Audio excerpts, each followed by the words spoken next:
Hello, everyone. How are you doing? And welcome to another episode of the Dr. Will Show, where we have the discussions that inform, entertain, and empower educators to be the change. I am your host, Dr. Will, and I am here with Sunny Lenarduzzi. How are you doing, Sunny? I'm so good. How are you? Excellent, excellent. Thank you very much for your charitable donation this year for being a guest on my show. My pleasure. My pleasure. Uh, Everyone, if you don't know who Sunny is, you will before the show is over, and there'll be links in the blog post to be able to check her out. I first came across Sunny as a recommendation years ago on YouTube, and she had these awesome how-to little tech videos. And then all of a sudden, stuff started to kind of change. She made an announcement how things were going to change, and then Boss came out, and I said, "Uh-oh, okay."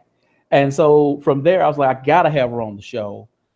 So for those who are watching, will you please introduce yourself, Sunny? Yes. Thank you for having me again. So my name's Sunny Lenarduzzi. I teach entrepreneurs and small business owners how to build their businesses and brands with social media and video marketing. My history, my first career was as a broadcaster, and I quickly realized that I wanted to be my own boss. So I started a social media consultancy. Worked with clients all over the world, stayed behind the scenes for about 5 years. I really loved building other people's brands, and I love the social media and online space. So I eat, sleep, and breathe it. And I was totally content to be behind the scenes. But then my business got to a place where I had so many clients that I really couldn't manage all of them, and I couldn't answer all of their questions one-on-one. And I was like, how do I scale this or duplicate myself, basically? So I decided to start a YouTube channel, and I really was using it at the beginning only to answer my client questions. I had no subscribers. I just wanted to record video tutorials for my clients, send it to them, and that was it. And I recorded my first tutorial on how to use live streaming for your business, and it took off. I had no subscribers yet. I racked up thousands upon thousands of views, and I realized, oh my gosh, I'm onto something here. My videos can be found in search, which grows my audience exponentially. And that is going to lead to bigger business, more demand for my services, and more revenue and a greater impact. So I decided, okay, I'm going to go all in on YouTube. And in my first 12 months, I hit 50,000 subscribers and 3 million views. And I'm just about to hit 100,000 subscribers in just over 2 years, which is crazy. And I'm almost at 6 million views now. So it's been a really crazy journey. It's allowed me to speak all over the world, to launch 3 courses at this point, online courses at this point, and make a bigger impact with it, which is what my whole sole purpose is in life, is to create a legacy so that when I'm not here anymore, my legacy and my impact lives on through entrepreneurs all over the world. Awesome, awesome. So people, today we are going to talk about making happen. I can't use the words. I actually work in public education, so I can't have that out there. But Sunny actually made a video on that same topic. So what gets Sunny Lenarduzzi out of bed? What motivates you to put in the hustle day in and day out? Great question. My reason for getting out of bed is my community. I really do believe that your community of people that surround you, and that is in different iterations. So my team that works with me, which is growing slowly but surely, as well as the thousands upon thousands upon thousands of people who are in my community online. That's the reason I do what I do, because I'm seeing the impact we're making.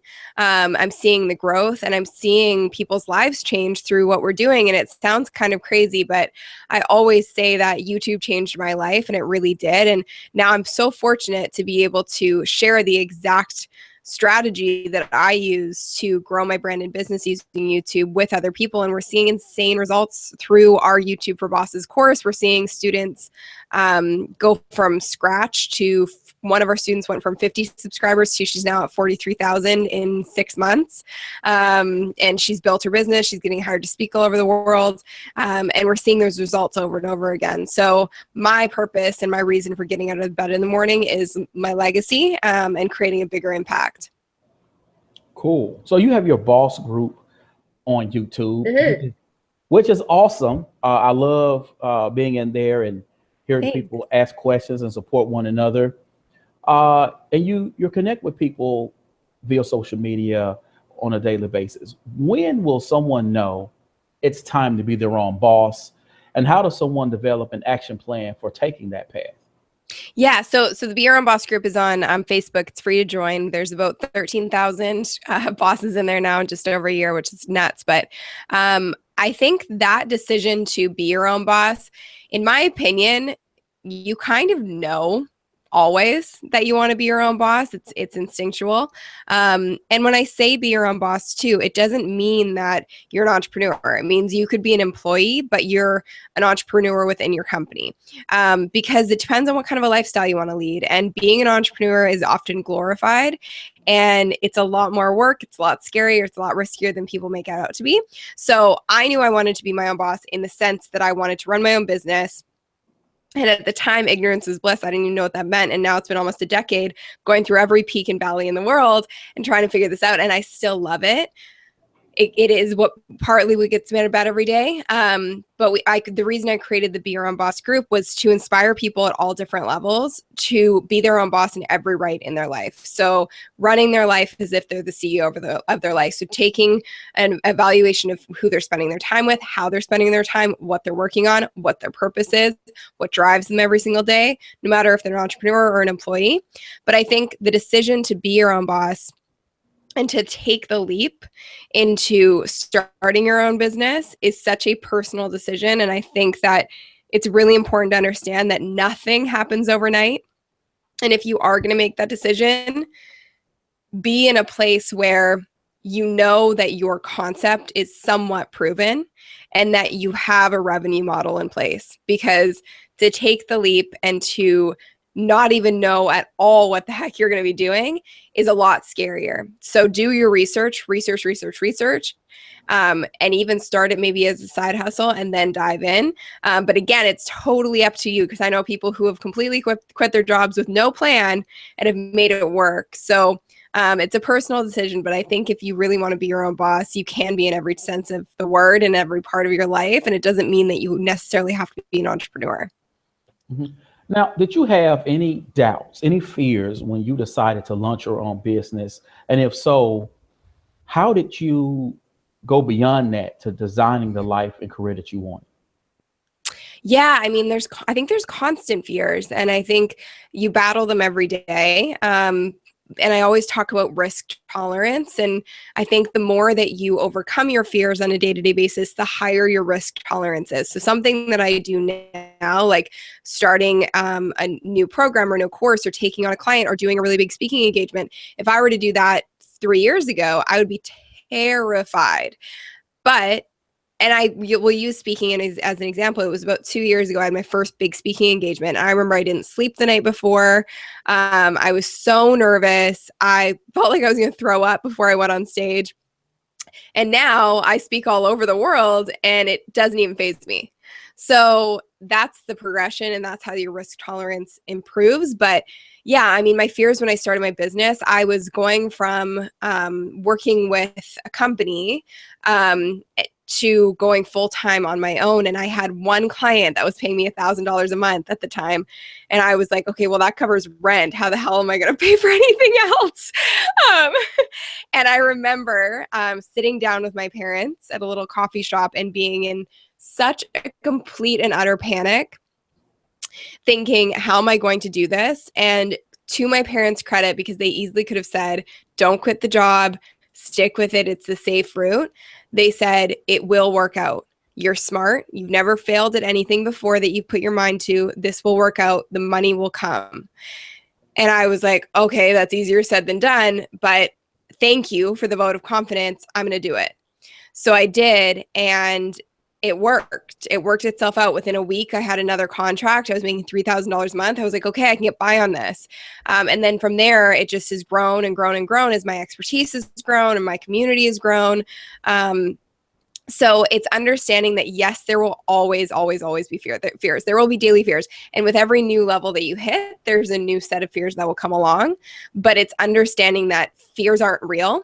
And the future isn't real. The past and the future aren't real. The only thing that's real is this present moment. And the only thing you're in control of is making a decision, making a choice, and doing what you need to do in this present moment to combat those fears. So I think staying really present gets rid of all of those fears. And also proof gets rid of the fears. If you've succeeded in the past, there's no reason you're not going to succeed again.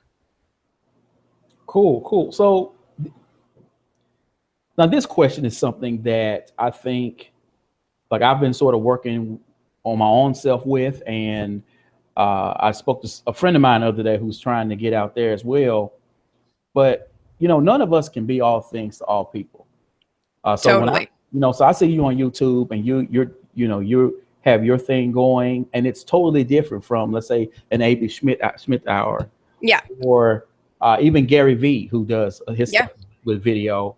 So how does one discover what's unique about themselves and turn that into a value proposition? I think that's a really good question. And I talk about this often, and it's something that I've kind of like built my business around. And it's understanding who you are. And I really do believe that whatever makes you quirky or different, hone in on that, because no one else is you in the world, and you have to use that uniqueness to your advantage. So the things that maybe you are a little bit insecure about could be the thing that attracts the right audience to you.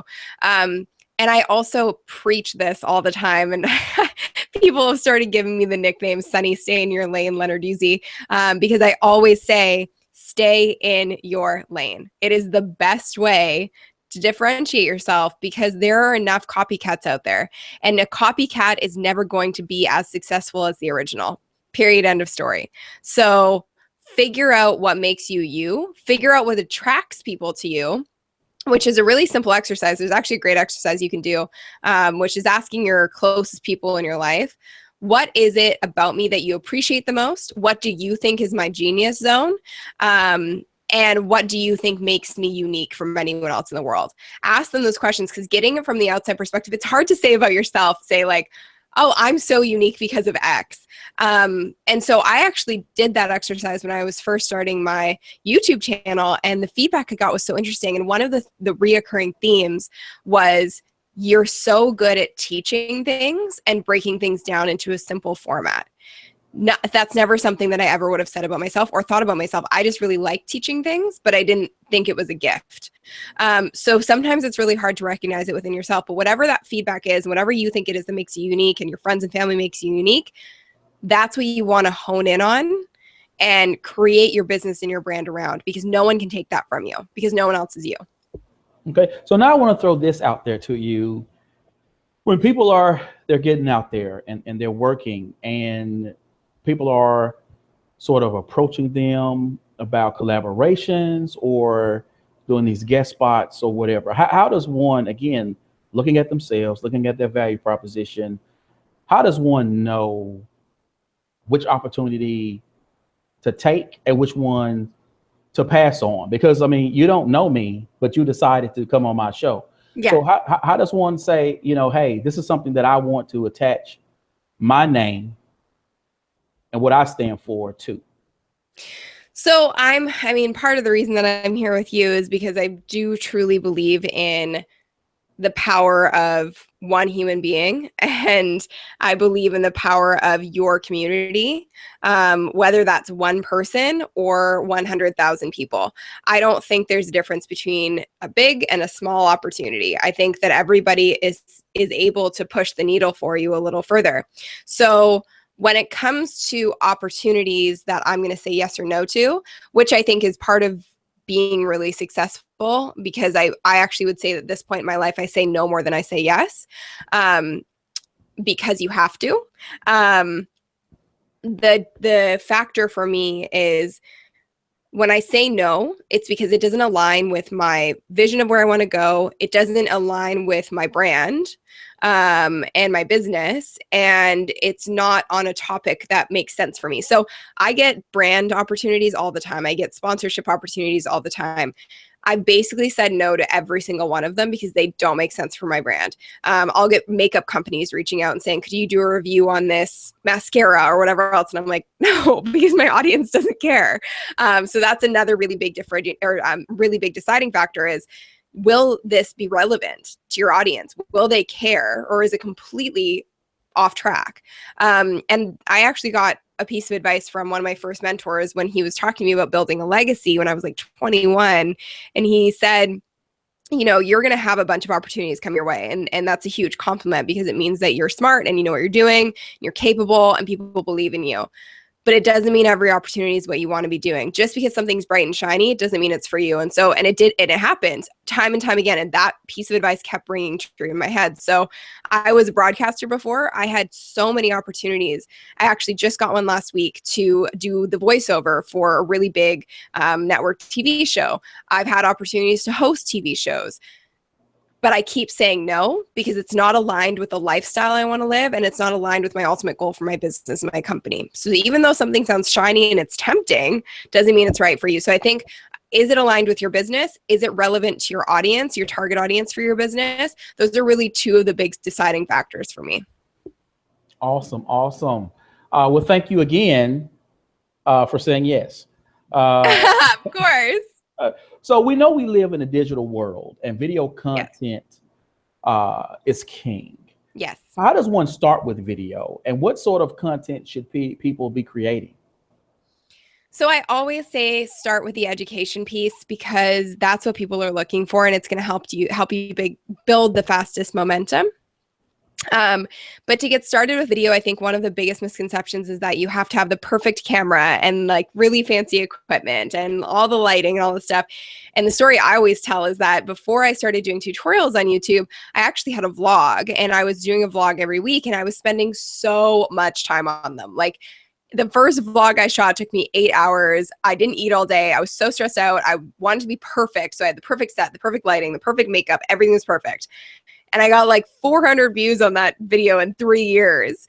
And then when I sat down and filmed my first video tutorial on how to use live streaming, and I just sent it to my clients, I hadn't even washed my hair that day. I was sitting in front of the window in my apartment. I had no set, nothing. And that video now has 80,000 views. So it's not about you. I think that's a big thing to understand. It's about the quality of the content you're creating and how much it can impact people. That's really the key to success with any video content at all. Awesome. So what do you say to those people who they watch you and they go, this is some awesome content. I want to do video, but they have apprehensions about being on camera, or what sort of persona they should have on camera? Where do they start from there? Yeah, I mean, and I think that goes back to my point of like taking you out of the equation, which is much easier said than done. And I kind of did it by accident because I truly thought my first tutorial that I made wasn't going to be seen by anybody other than my clients. My clients knew me, and I didn't really care if I looked perfect to them. And weirdly enough, that was the best recipe for success, because I really do believe the more authentic you are and the more real and grounded you are, the better you're going to do. So I even had this conversation yesterday with a student of mine who's like, I was just about to invest in a production studio and a camera and all these things to start my YouTube channel. She has no subscribers at this point. She said, it's probably not worth it, huh? And I said, totally not worth it right now until it's actually building your business, and until you're actually seeing a return on YouTube, which you will. It is much easier to just start with what you have, start with where you are, use what you have, and do what you can. I love that quote. It's Arthur Ashe quote. And that's what I did. And that was the secret to my success. So take yourself out of the equation and really just focus on how much your content will inspire, educate, or make people feel something. And that's what's going to make you successful. Your makeup, the lighting, the way you sound, the way you speak, that part is so much less important. So focus on the value and the impact versus yourself or your ego. So how can people use video to create their brand? And where does YouTube fit into one's building, well, one's brand strategy? Right. So YouTube for me is the anchor of my brand strategy. I spend about 75% of my time on YouTube. The rest of my time on social media is dispersed between the 25% that's left over. But the reason I focus so much on YouTube is because it's the only platform where you're getting free targeted organic traffic and really free advertising all day, every day, if you're using it in the way that I teach people to use it, because you're going to be found in search at all times. So I have one video that now has over 1 million views, and it's ranked on the first page in the #1 spot on Google when you look up how to make a video with your iPhone. So that video alone is driving thousands of people to my website and to my brand every single day.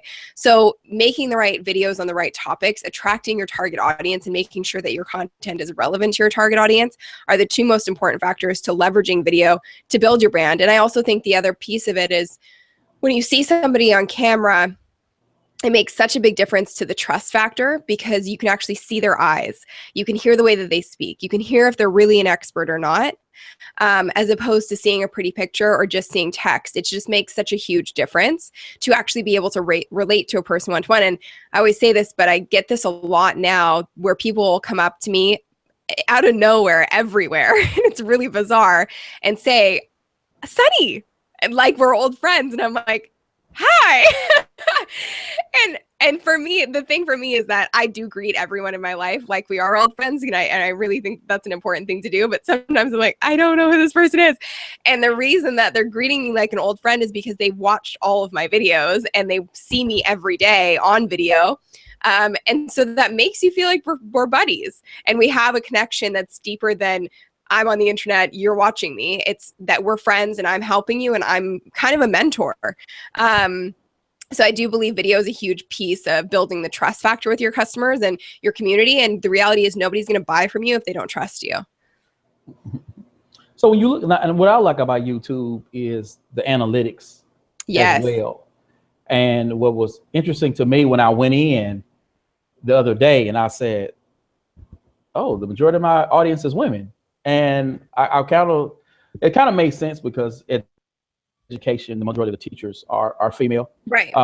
Right. But in going through that and looking at it and really going, okay, they're watching these videos more than those, or they're spending this much time and all those, sort of made me start to think, okay, what content should I produce in terms of my interviews? Which interviews did better than others?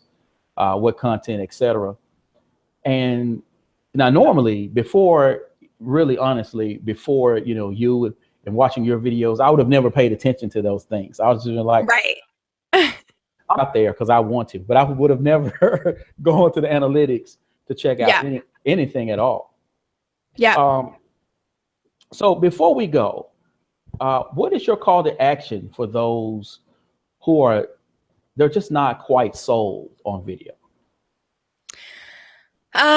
My call to action would be to educate yourself on what video can do for your business. I'm a perfect case study of that. And I think also a big reason that people are so weary about video is obviously that factor of being on camera, and also just the unknown of it and how do you do it the right way. So I do have something that I can offer to your community, the YouTube channel checklist, the Boss YouTube channel checklist, and we can offer that to them. It's a free download, and it will walk you through every single step that you need to do before you get your YouTube channel started to make sure that it's set up for success. So it's kind of a no-fail solution. So we can offer that. And I'm sure that will be helpful because I think it's taking the guesswork out of the process, and that's going to make you feel more confident to go for it. Awesome. Thank you again, Sunny, for being on the show. People, this is going on my YouTube channel. Please, on my blog, Twitter, post that out there, LinkedIn, and Facebook. I'm just all over the place. You're all over the place. I love it. You're doing all the things I say. I am. I actually wrote my dissertation on teachers using Twitter for professional development. That's awesome. Yeah. So I love the space. So people, you know how we do. Invest in you, eat in you. Peace.